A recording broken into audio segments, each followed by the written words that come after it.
Thank you, Allison. Thank you so much. And I want to thank Kia Jarmon, our co-host for today, for joining us.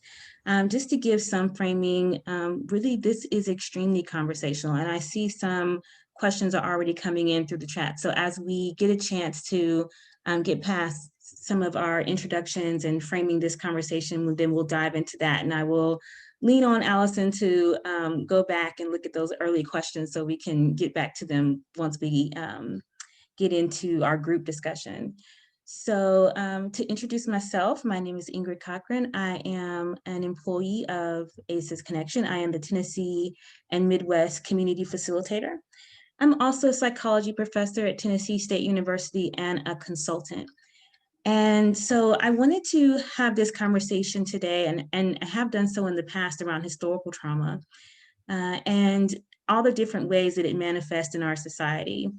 And so this discussion is a little bit different from the past discussions around historical trauma and systemic and institutional racism. This is about how equity needs to be at the forefront of the ACEs movement. And so all of us who are in the ACEs movement and the resilience movement and the trauma-informed movement and the healing-centered movement really need to think more about what equity means within the movement, not just how we can be, not just how our movements can assist in gaining equity in communities, but also how our movements need to reflect equity as well. So who is a part of our movement? Who's on our steering committees?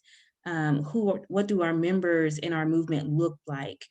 And the reason why I decided to tackle this topic is there's several. But one is that this is my understanding of ACEs is due to historical trauma. I would not have been in this field if it wasn't for my understanding of historical trauma. And it's what made me interested in being a part of the ACEs movement. But also, now that we are experiencing a collective trauma and people are having more difficulty working together, and people are having more difficulty addressing racial equity because of maybe a more of an understanding of its implications because of the COVID pandemic. A lot of people are reaching out to me and trying to gain a better understanding of how they can address racial equity and other types of equity along the lines of, poverty, gender, sexual orientation, things of this nature. And so it seems to be something that people are looking to find out more about. And so I want to create the space for it. And so let me give a little bit of background when I said that, historical trauma is the reason why I'm even interested in ACEs. If you haven't been to one of my Better Normals in the past, I want to give some context. I became involved in the ACEs movement because I worked with incarcerated youth. Children ages 12 to 18 in facilities, one main facility, where they either had to have 3 felonies or committed rape or murder to be in that facility. And while I was there, it just became really obvious that there was some disproportionality when it came to African-American children. So 80% of those children were African-American. And I thought that was interesting at the very least. And at the time I was not, I was just kind of floating around. I was not educated in any way. It was a job. And the disparity made me very interested in what was going on in African-American communities that would lead to such a huge disparity in incarceration rates. And at the time I had what I call, my white supremacist lens on. I was thinking there must be something wrong with African-American parenting. And I wanted to dig a little deeper. And so I decided to get into the field of psychology, and I studied incarceration or intergenerational incarceration, which then led me to some interesting data. And it was fairly obvious that there were generational issues within African-American communities. So then I went to get my master's at Vanderbilt, and this was about 10 years ago. And this is when I was first introduced to the ACEs study and the concept of historical trauma. And so while I was looking at the issue within African-American parenting practices as a deficit on the community or even cultural. I was missing the entire historical landscape of parenting as an African, a descendant of African slaves in America. That I was viewing it from a totally different deficit lens that I had received being a citizen of this country and being born and raised in this country. And it was a huge shift in my understanding of trauma and how it manifests. And this made me extremely interested in the ACEs study because I was able to see that the hostile environment of racism had totally changed and warped parenting practices during slavery, not just parenting practices, all aspects of existence as a slave, and then have been passed along through generations. Um, and so this has manifested in lots of different ways, and it's twofold. The reason why I was seeing the issue with African American parents as a deficit on parenting practices was because have been born into this racist system in a racist society that makes me automatically assume that the plight of people of color in America is due to their own lifestyle choices or their culture, as opposed to their adaptations to the trauma of slavery and racism and genocide and things of this nature. And so this was a huge shift for me. And it was, it's pretty life-changing because it then pushed me into other research areas like bias. And this white supremacist view that I had because of my upbringing. And so, and this is kind of where Kia comes in. So while I was in my work with ACEs movements locally, as we grappled internally with our movement here in Tennessee, Nashville specifically, we knew that we needed to bring in someone else to help us grapple with these issues of equity and to get us on one accord on how we address issues of racial trauma and historical trauma. And so then we called on Ms. Jarmon to help us. And she was able to be that outside lens to help us to incorporate issues of equity within our work and help us to, again, help us as a collective to have this view that I already had, which is that racial trauma and historical trauma is trauma. That it's not different from any other type of trauma, and that the reason why we do not see it and address it within our movements presently is because we are in a racist society. And that's really the only reason. And so I will let Kia introduce herself and talk a little bit more about her work with organizations who are trying to adopt an equity lens. Thank you. Thank you so much for having me, Ingrid, and ACEs Connection, everybody looking and listening in. My background is in communications and community engagement. So I have a boutique agency that really works with people to ensure that all voices are a part of a process, whatever that may mean, whatever the process is, but some type of organizational or systemic change in some way. So that's sometimes internal, and that's what Ingrid's talking about relative to the work I do with organizations.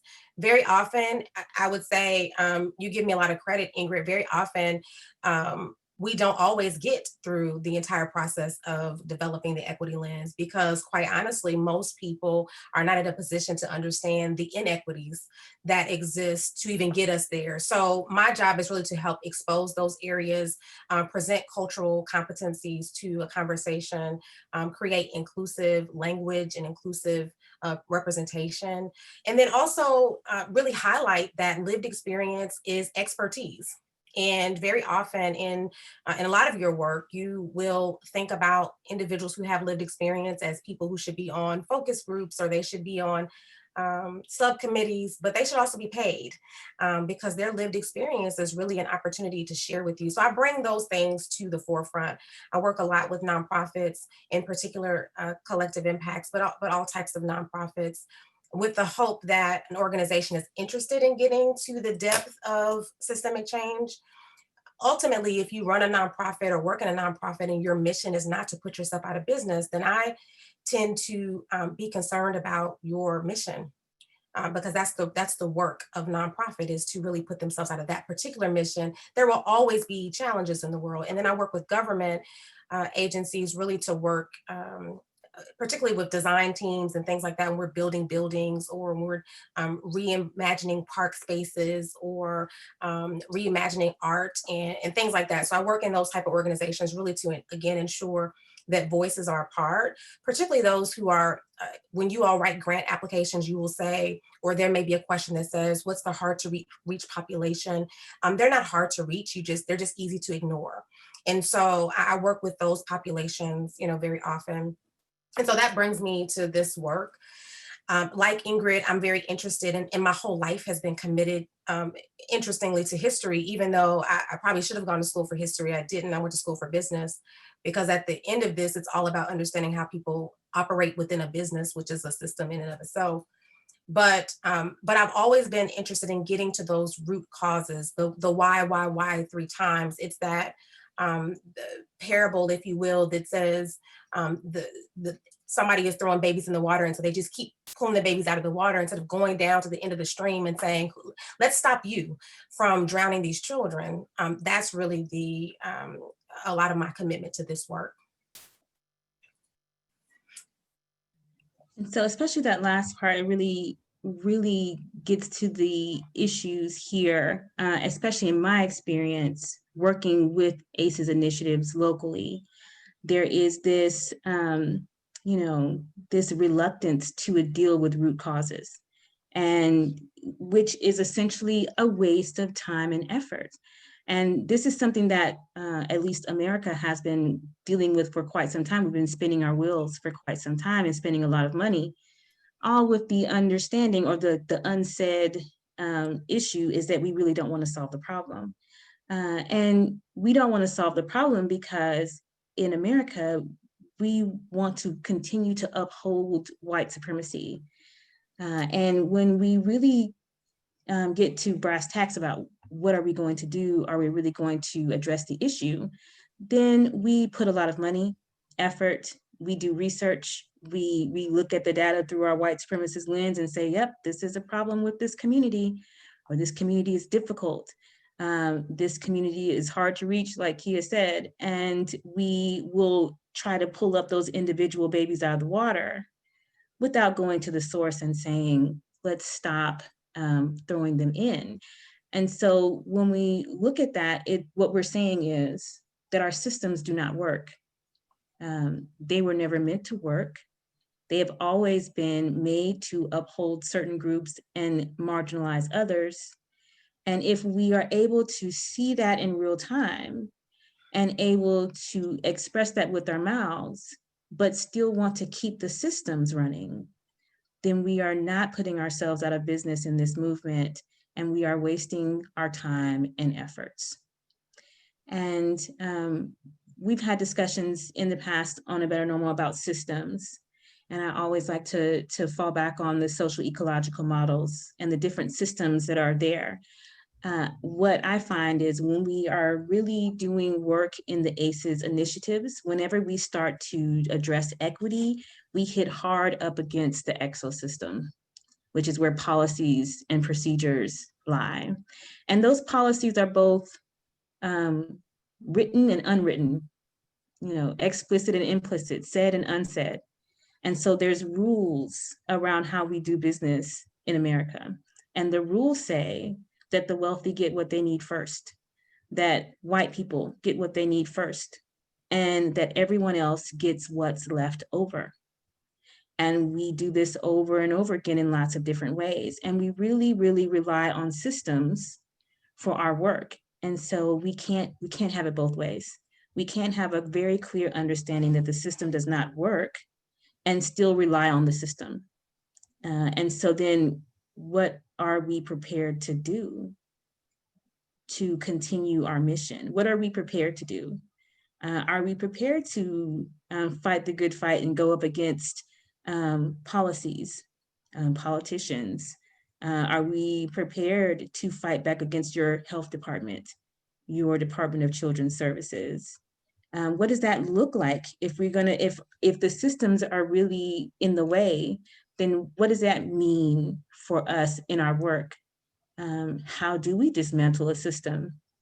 And so the question becomes, are we really sincere about addressing this issue, or will we continue to uphold systems over people? And so in the spirit of transparency, I will give an example. I had a lot of groups reach out to me as we had the defund the police, I guess, trend at the time. It's kind of died down a little bit, but people were very, very divided along the issue. There was a lot of misinformation. But at the center of the issue, at least here in America, is this divided understanding of the police and their role. One group has a clear understanding that the police are agents of the state or city, and that they have been on the receiving end of those agendas, and are over surveilled and over policed, and that essentially the police are acting in a way to protect certain groups from other groups. And then there are other groups who have been raised with the understanding, who don't live in neighborhoods that are over surveilled, that have wonderful interactions with the police, who were raised to understand that the police were their friends, that the police were servants, that they were there to protect them specifically. And these two conflicting understandings of this role then kind of gets in the way of work when it comes to our equity within ACEs movements. So how do we deal with these type of issues? This is a perfect example of an understanding that systems can be the problem. And for every system, there are people who are served and people who are not served. And how do we reconcile that and not dismantle these systems? And so I think that this is something that a lot of different organizations, ACEs initiatives, are wrestling with. And at the core of that issue is race. So Kia, what are some other issues and barriers that movements encounter when it comes to equity? Yes, so Ingrid, you said so many important things. I took some notes, so I have to kind of go back and talk about some of those and then remember that question, because I'm going to ask you it again before I get to that question. And maybe this wraps into it. Part of the real challenge, and you were mentioning this earlier, is as a society, we're not concerned about the root causes. So I want you to think about like a tree. I recently read an article that talked about how to be the most productive, how to master productivity. But what it alluded to was that we are stick collectors. We are not, we don't understand trees. So we pick up lots of sticks and we pull them all together. We go to lots of workshops and classes and we learn about these topics, and we use language like diversity, equity, inclusion. I'm very inclusive. We have a diversity strategy. We're going to be anti-racist, and we have no clue what those words actually mean because we have no shared understanding about that language. So we picked up all these sticks and then we started to pass them out to our team members, not realizing that that stick comes from a warped tree. And that's that system piece. But before I can even ever get to system, we have to think about the individual part of this. It's not just about individual racism or racist adjacent people. It's about, do you even understand your identity and how you come about the information that you have? Because if you're going to run an initiative, particularly working with children, and majority of them being in some level of the margins, so they don't operate within the box of whiteness, whether that be actual white people, white adjacent people, white presenting people, or those who uphold white supremacy, if they don't operate there, everybody else on the margins, if you're operating with those folks that don't know who they are and don't understand their plights, and you're passing out these trees of or these sticks of information, then that's how our system has become what it has become. I push back just this much on Ingrid, and I never would, because she's always the expert, in my opinion, on that the system doesn't work. I think the system actually works exactly the way that it was meant, built, and developed to work. And it will continue to work that way, mostly because we're not prepared or willing to give up real power and what power looks like. And I think that's because we have a misunderstanding of power. And I won't overcomplicate. I think everybody on here can go to Google and research the word itself. But what I will say ultimately for me is that you put money and funding and that you remove yourself from a position of authority over someone else. When you don't understand how to do that, then you'll never see a person who lives in public housing or who is in a school that is under performing. You'll never see them as human. So we have a real issue. I don't know that I even think we have, even though I mentioned earlier, we don't understand the inequities or the equities. I actually don't know that we have trouble understanding them. I tend to believe that we just don't want to, because we understand equity when I see names on here that have she, hers, and he, his, and they, them. Okay. We understood it when we wrote those things in. We need to add pronouns. We understand it when we want to make sure that women are a part of the conversation and that we are advanced. We don't understand the Black community in this conversation. Like, that's the real elephant that many people are not willing to talk about, is that we don't understand Black and Indigenous individuals. We don't understand them as a community, as a culture, and we don't understand that they have a long history that, even though it's been erased, and that's the purpose, that there is a place in which culturally we all have some attribution to. I can go back and I can link, as Ingrid is talking about, I can link much of my behaviors to where my people are from in the continent of Africa. Now, I have to do some extensive research to get all of those details, but we don't realize that. So then we don't humanize people because we don't even see them as that they have history or they have culture or that they're a person. So that I want to bring that full circle just to say those sticks that we're passing out, it's because at the core, what I like people to think about is charity model versus justice model. Are you invested in a charity model which says, I will dangle the carrot so that you can eat just enough to wet your whistle, just enough to satiate your appetite, but not enough for you to ever be full, and then not enough for you to, again, be able to advance yourself. This is what we're talking about with power. Can a person then advance themselves? Not just have one thing. So we say we'll pass out, coats during the winter. We'll pass out books for people who can't read. Do you understand that reading programs or passing out books is not necessarily helpful to send home to children when their parents can't also read? I just want to put that there, right? Like, those are things that we end up doing. And then we say, but we have an equity process. See, we gave a lot of books. No, that's not it. So I want us to think about real reinvention and reimagination around how we think about people and how you think about people that you serve. When you don't see them as people, you don't understand, you're not interested in their background, it's really hard to then hold, as Ingrid was talking about earlier, hold a politician accountable. You can't hold a politician accountable because you believe the same thing they believe. So if you're not willing to push up against them, if you're not willing to tell a philanthropist, I'm not taking your money. How many of your organizations would say we won't take that money? Not many, because you need the funding. But there's an opportunity for you to say, I'm not going to take that particular person because they keep me beholden to this inequitable system. So I'll pause there, and I hope that I answered some part of the question.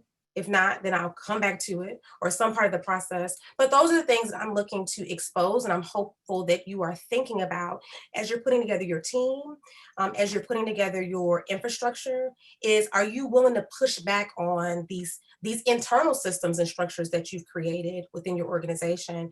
Do you have real questions that you ask yourself that say, do I understand historically what's happening here, or structurally what's happening here, or systemically what's happening here? And then how am I upholding it? Am I willing to acknowledge out of my own mouth that I have upheld white supremacist, not just ideology, but implementation? So not just internal thoughts, but not just internal bias, but actual behaviors that have turned into harm. Am I willing to ask myself that question? Am I willing to sit with that? And I really believe the real reason humans don't do that is because then you have to reconcile the mistrust you have now with your past self and your current self. Are you willing to do that exercise of, do I trust that what I learned, what my mom taught me and my grandmother taught me, that as challenging and maybe horrible as it was, do I trust that they still can be my parent, but maybe over there? because that's not the type of ideology or implementation I'm interested in continuing. Most of us don't want to introduce ourselves to that process because that requires us as practitioners, those of you, whether clinician, whether by trade or by just the work that you do, you are the practitioner of this work. As practitioners, we then inform the trauma that we put on other people. So you want to be trauma informed, but then you're actually pushing the trauma onto more people. So you're re-traumatizing them. And I'm not a psychologist, though I probably should have been in another lifetime. But that seems like the number one rule. Like, don't re-traumatize someone who is having stress and trauma, right? Seems like that's a rule. Okay, so Ingrid, I'll pass it back to you. And then I know there are questions and comments and things coming in. Yeah, and we want to dedicate the rest of our time, the second half, to answering these questions that have come in. So Allison, I know that you've been keeping track of the things that are coming in through the chat. So what has been coming up? Yeah, so far we've mostly gotten comments. So I'm going to go ahead and call on Adriana to share first, and then Shelby.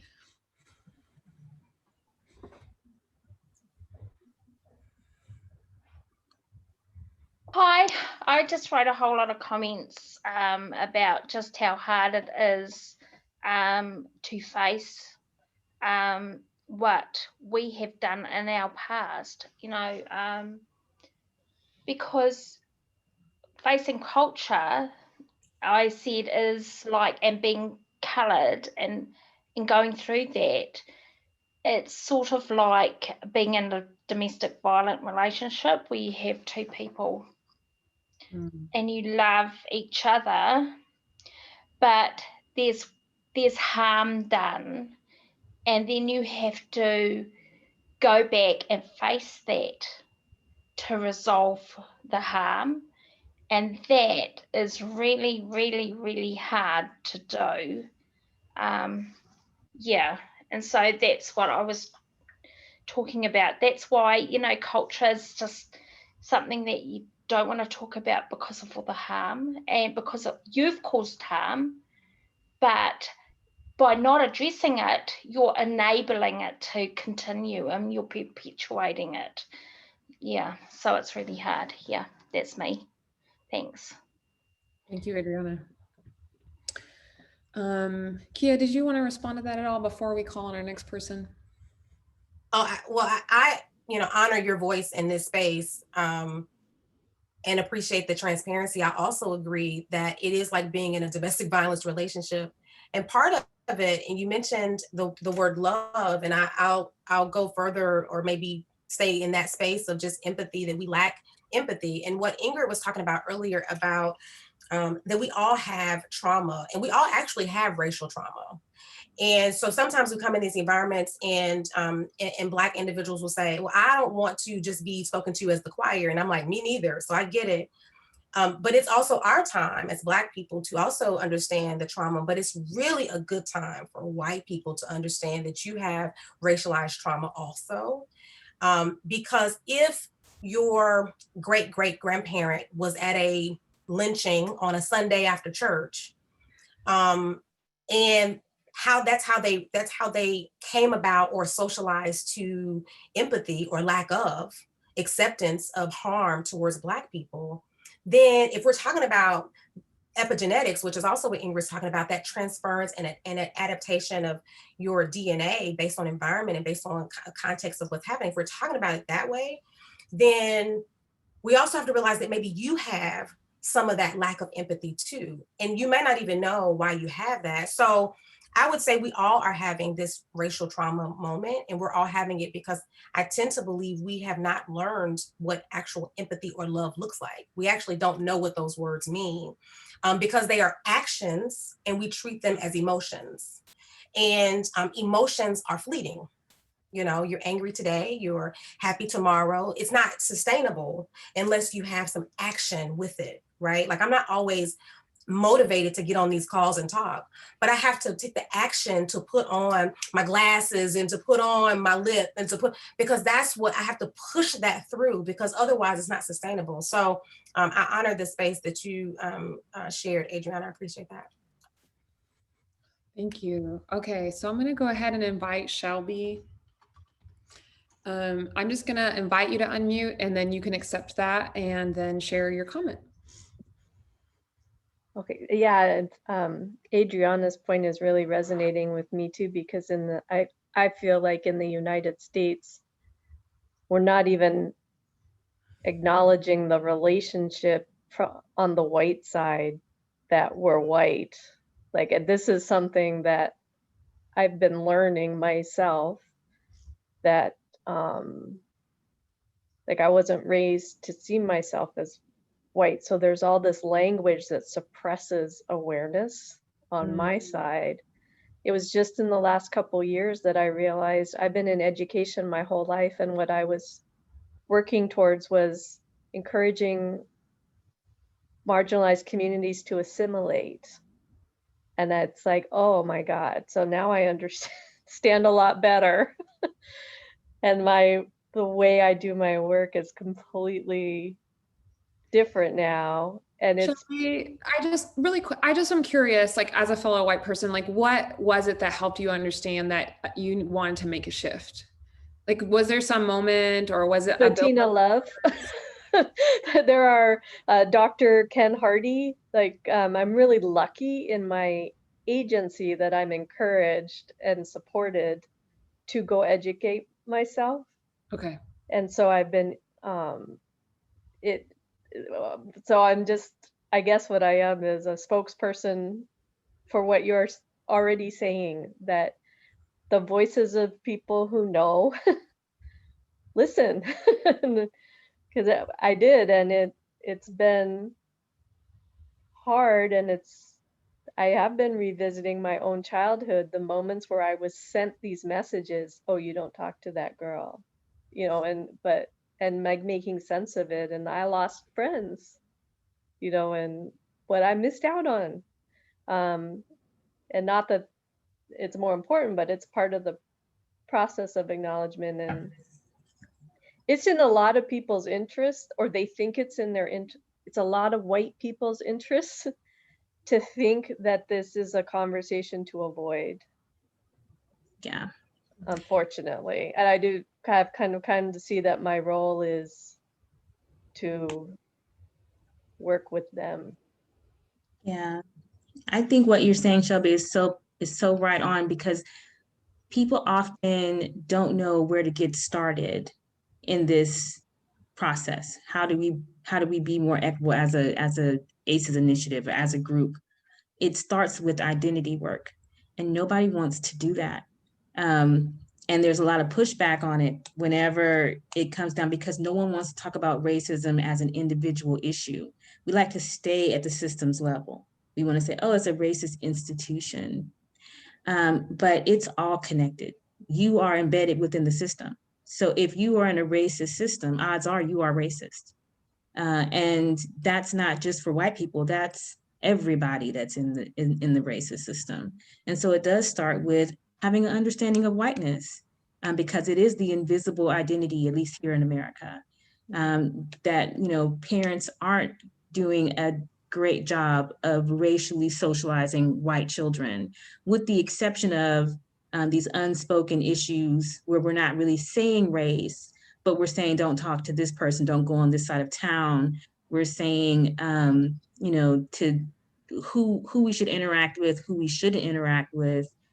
Children are looking to their parents to see how they interact with others. All of my mother's friends are also white. All of my father's friends are also white. So we stick together. And then of course, when we add in that intergenerational piece, we often believe that only Black and brown people deal with intergenerational trauma. White people have intergenerational trauma around race. There has been a clear message to white children around who we interact with, who we don't, who's human, who's not. And this goes back to the formation of our country. You just have to imagine what it would have been like for white children during the time of the settlers, when there was extreme, violence towards Indigenous people. How do you think those white mothers talk to their children about this process? As we are reading the Bible and we're learning about thou shalt not kill and things of this nature, how do you think white children didn't ask, why do we not like this group? What do you think those white parents said? Well, they told them that this group wasn't like us, and therefore they can be killed, they can be displaced. And this is intergenerational transmission of trauma and a lack of empathy. Yeah, Ingrid, can I jump in for a second? I'm glad that I knew you were going to go there because on identity, because that was what I wrote down was, how are you socialized to white identity? My question for you all, and I would love if you feel you want to be transparent, put it in the chat. I often start a lot of my conversations with when did you know, what was the experience that let you know what your racial or ethnic identity was? For most people, when I'm in an audience, and I'd love for you to share if you feel compelled, because I think, Shelby, you hit something on the head, which is that you have, when a situation happens, you have said, let me go back and figure out let me find out where that pattern was. How do I disrupt what that thought or ideology was that I got that now I implement?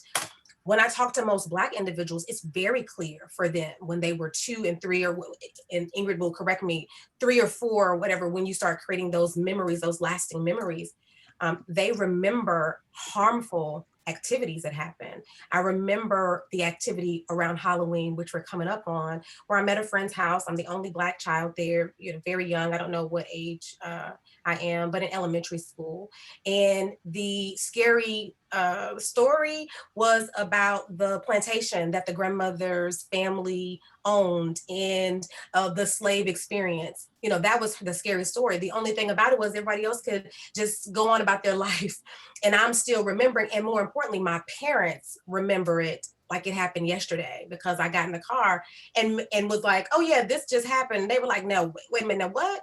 And that's not the only experience where I really knew I was Black. So it's not just a matter of color, but do you understand that racial identity and how it then can translate into racism, which is that harm that is perpetuated. And then you realize you're part of a system that is meant to harm you all the time. Every time you climb the invisible ladder, you get up to it and the ladder moves. You realize that is a specific motion. So I encourage you, if you're not, if you haven't written in the chat, write down that moment. What was the moment that you realized who you were?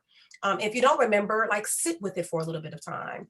The other thing that Shelby called up for me is, and this relates back to how you can start to work on this practice for yourself as a leader in an organization, wanting to work with people with lived experience. When they are sharing something, whatever it is, whether it be they're sharing their experience, their background, or they're sharing expertise, like, oh, I think this is a good idea, or this is the event we should do, or what have you. Before you speak, write it down. Just sit with it for a minute. Why do I feel it's important for me to speak after they speak? Why should I challenge what their event is? Why don't I just ask them a question about, that's a great idea, would you expound more on that? Instead of saying, no, we don't have a budget for it. But you have a budget for all these other activities and things that have happened. So before you speak, write it down. Also, when someone says something like, we're talking about white supremacy, we're throwing that word out a lot, and that usually, if you haven't dealt with white supremacy, then you as a white person will think that we're talking about you as an individual. And in the context of white supremacy, not white supremacist, okay, right? Plural, singular. You will think we're talking about you as a person. So you have to really address that. When you hear people say these things, then write them down. Like, what triggers you? Write that down. And then why does that trigger you? Because that needs to be explored. And it doesn't need to be explored in dumping on someone else. It doesn't need to be explored in a meeting where you are trying to figure out your own identity. You need to sit with that a little bit, and then maybe you can present it back and come back with better words. Otherwise, what we do as people, my belief is you go back to your most primal self, which is not your most trained self, which is not your most, I've got all my degreed self. It is my harmful self. It is, how am I going to now make you feel the way that I feel? And we can go to all the therapies in the world. And I think that's important. I don't want to confuse the thought. I think it's really important. I also believe that you then just go back to that place where you have to hurt. And so if that's what you have to do, before you do that, write it down and really sit with that moment and begin to see that someone else's thought and words are important, just as important as your own. So I noticed something in the chat that was from Robin, and it was kind of at the beginning, and the what it said really connected with me. And it says, knowing the little I know about ACEs, I was concerned about how ACEs doesn't seem to focus much on the impact of systemic racism, xenophobia, bigotry, the prison industrial complex, et cetera. It seems more focused on parenting. And I know that we're getting close on time, so I definitely wanted to talk about that. So I think that that's a perfect question. And that, again, it goes back to kind of the first point I made, which is that we tend to, again, champion the system. And even myself, when I first was learning about ACEs, I was coming at the issue that I wanted to explore, which was incarceration in Black youth, at the angle that the parents were the source of the problem, as opposed to the environment that they were living in that had basically changed or warped their parenting practices to be more survival-based. And so that is the source of that survival-based parenting. It's all of those things. I think that, and I never want to assume, but I think at this point we are very clear on what systemic racism is. We know the numbers, the stats, especially those of us in the ACEs movement, we know the statistics.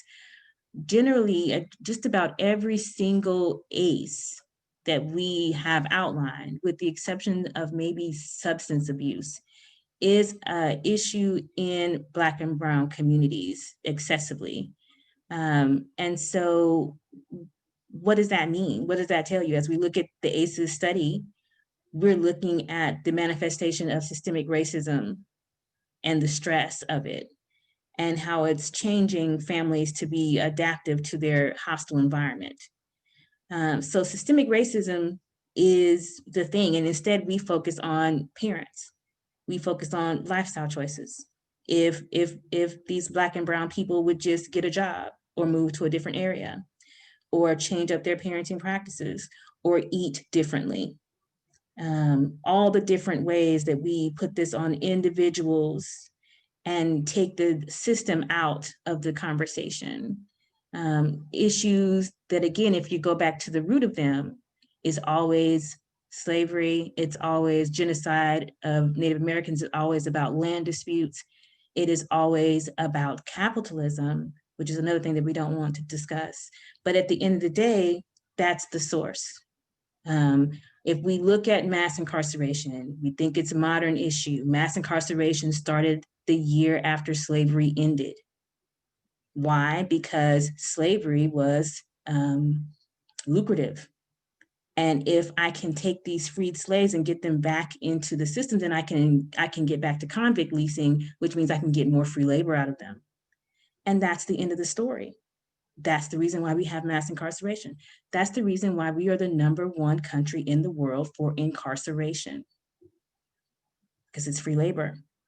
And before slavery ended, we had plenty of free labor. Now we need to kind of funnel people into the system where we can get their free labor or profit off of them from being incarcerated, create jobs around incarcerating them.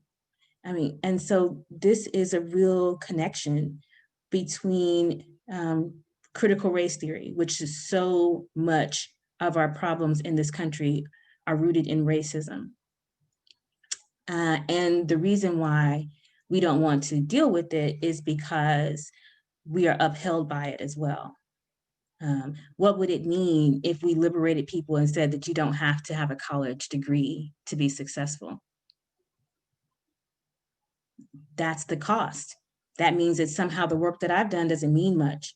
So I'm going to be reluctant to say that you don't need a college degree to be successful, because I had to work hard for my degree. And this is what we mean. So if we say that money doesn't mean anything, then what does it mean for me when I've taken so much of my time to make money? So then I'm going to be very reluctant to push back on capitalism and the ability to make money. But all of these systems are set up for one group to win and all the others to lose. And if we want to address that, if we want to address ACEs, then we have to be willing to sacrifice the things that we think are important in this racist system, because they're not really important. We just believe that they are because we've been told that's what we should believe from a very young age. Allison, do we have any more questions that we want to address before we wrap up? I thought that was a really good thing to bring up, and I guess I mean, I would be interested to know if Kia has any thoughts about maybe the ACEs movement and racial trauma and the focus on parents. And I really appreciated, Ingrid, what you said at the beginning about that too, and what brought you into ACEs work. But Kia, Yeah, well, I first want to acknowledge the transparency of the stories in the chat. As a storyteller, my belief or my desire is that stories bring us closer. As a matter of fact, the action of neural coupling, if you're telling a story, your brain begins to have a similar experience as someone else. And so, so read those stories. That's a good action for some of you who have boards or advisors or what have you, to share stories of each other, but also bring in what I call mission moments. So those are individuals who are impacted by your work. Bring them in, hear their voices, compensate them for their voices and their time. But I want to appreciate these stories here, because this is the type of activity where it makes a person have to sit with themselves over and over again to really understand how you came about your racial identity. There's a study, and I don't have it in front of me, but it really talks about how if I ask you and I gave you options of 10 areas that were important to your identity, most white individuals are not going to say whiteness is important to them, but most Black individuals are going to say Black. Their Blackness is important to them as a part of their identity. So that's also how we end up in this space of confusion, which is what white supremacy ultimately tries to push, is to make everybody confused. You know, one law is the same exact law for white individuals or those who can present in the white space, and then the same exact law for someone who's Black or brown. Two different sentences. And we know that to be true literally in the prison system, with someone who has an ounce of marijuana and someone who has beaten someone to death. There can be two totally different sentences, and it's deplorable in that way. But it's really important that we understand how important identity is, that there is no color blindness, that there is no I don't see color in this experience. This is the time, if no other time, to have a conversation and be comfortable with saying language like Black, with reevaluating your language around how you talk about youth, how you talk about people. Messaging and language is really important. Is it accessible? So if I walk into your office and I sit down, or in your board meeting and I sit down and you're saying, you know, these individuals are disadvantaged, well, then I'm looking around trying to figure out, am I the disadvantaged one, or who? So when we use that language, when we call people marginalized people versus thinking about people who live in the margins, we understand this language when we talk about everything else.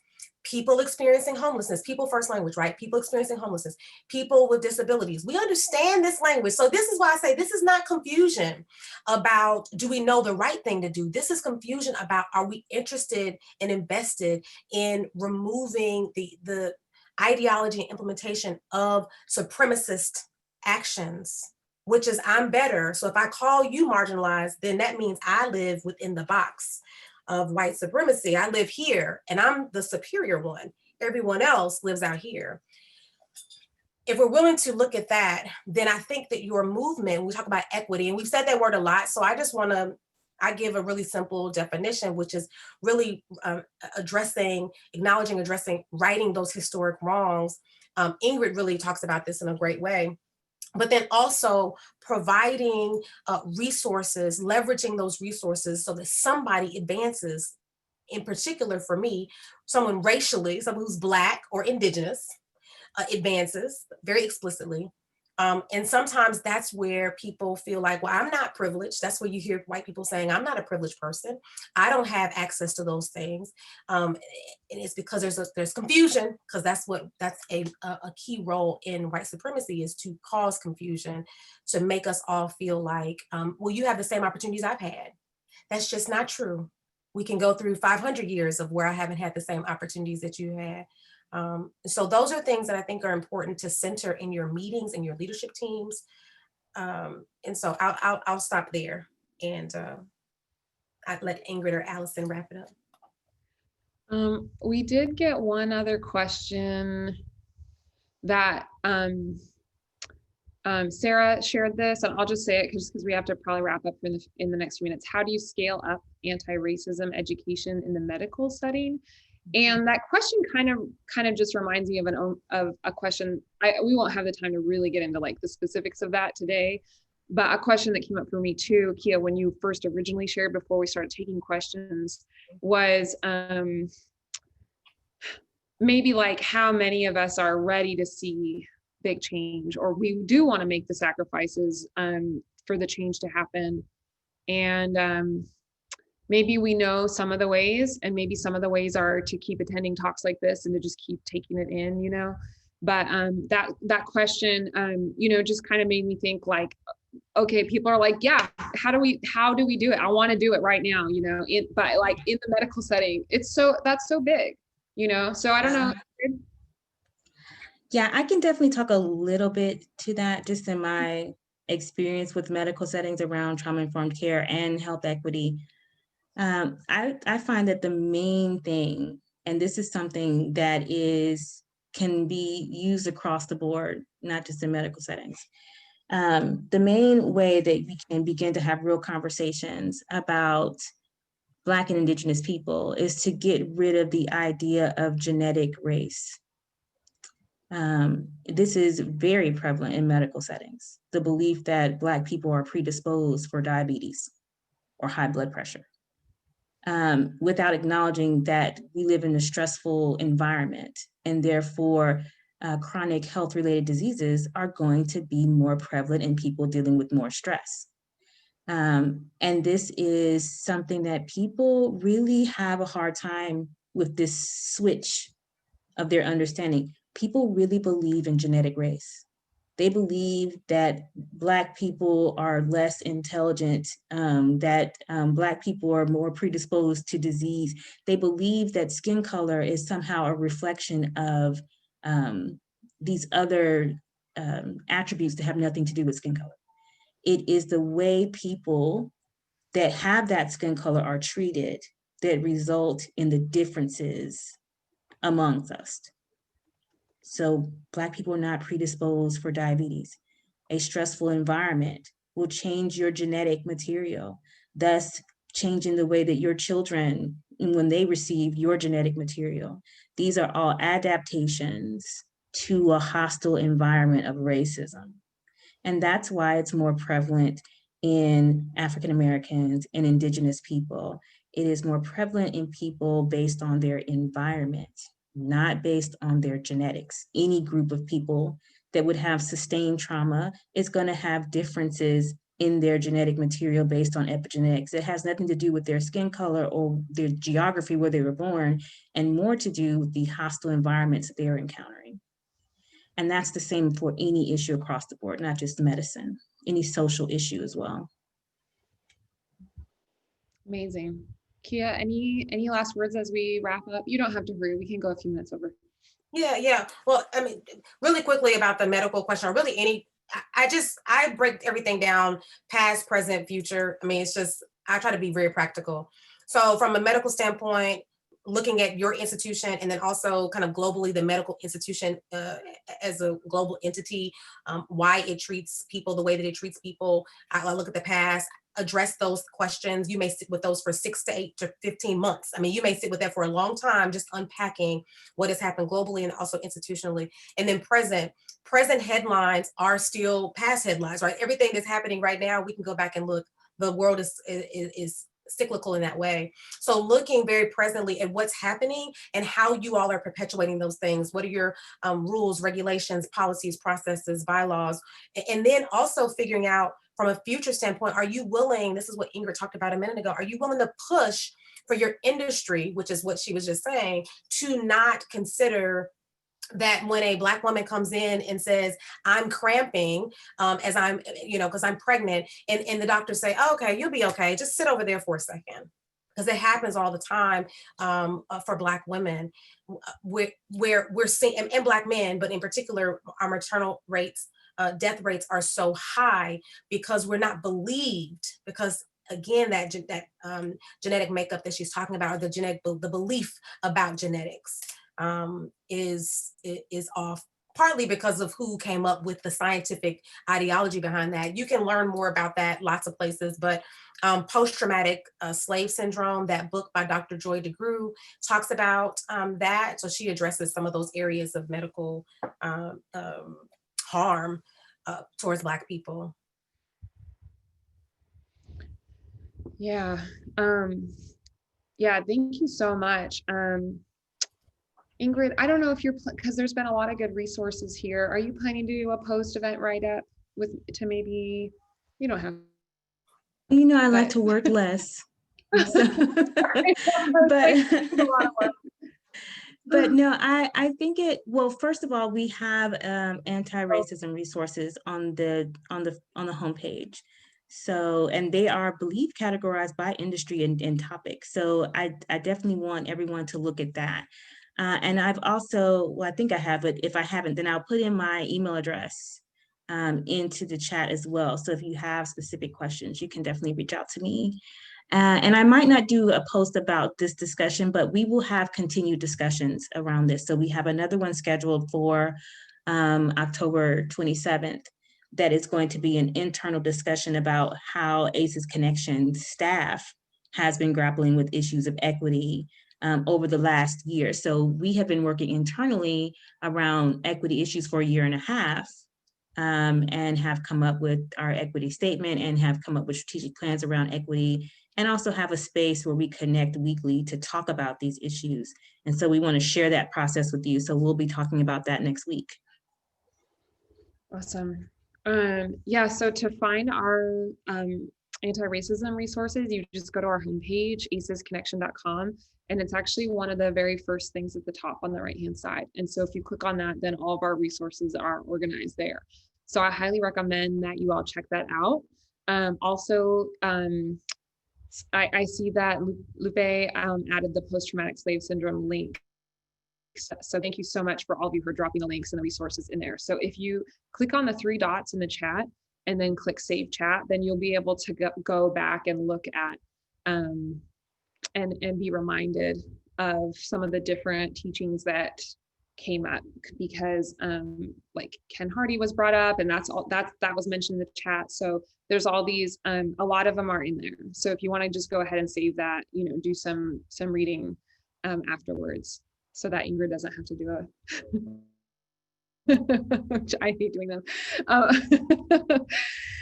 Okay, thank you all so much. Let me go ahead and let you know what's coming up with A Better Normal.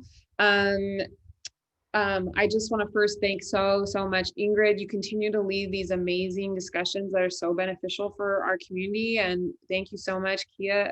Thank you so much for your wisdom. I learned so much from you, and continue to learn. And I just wanted to thank you so much for your time and your valuable labor that you're putting into helping the community. So thank you. So we have this Thursday, Hope and Progress No Matter What, with Jane hosting our founder. And then, and Ingrid, you're speaking Thursday? Can you say a sentence about Thursday's event?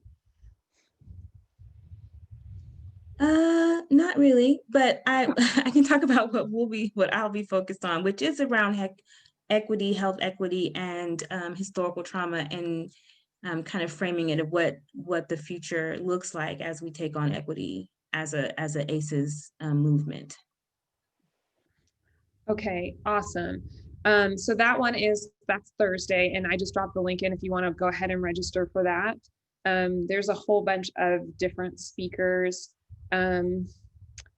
The title, I'm not exactly, sometimes the title allows me to know what it's about, but the title I just really don't know. It's called Hope and Progress No Matter What.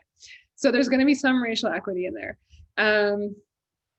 And then we also have one Friday, but there's no title, so I don't know. Forget it. Just go to her. I got to get after some of the people. I got to know what it's about. If you go to our homepage, acesconnection.com, and you scroll down to where it says webinars, that's where it has all the links to our future events and you can register. So, all right, everyone, thank you so much for being here. I hope to see you Thursday. I hope to see you Friday. I hope to see you next week. And yeah, have a great rest of your Tuesday. Yes, thank you for joining us.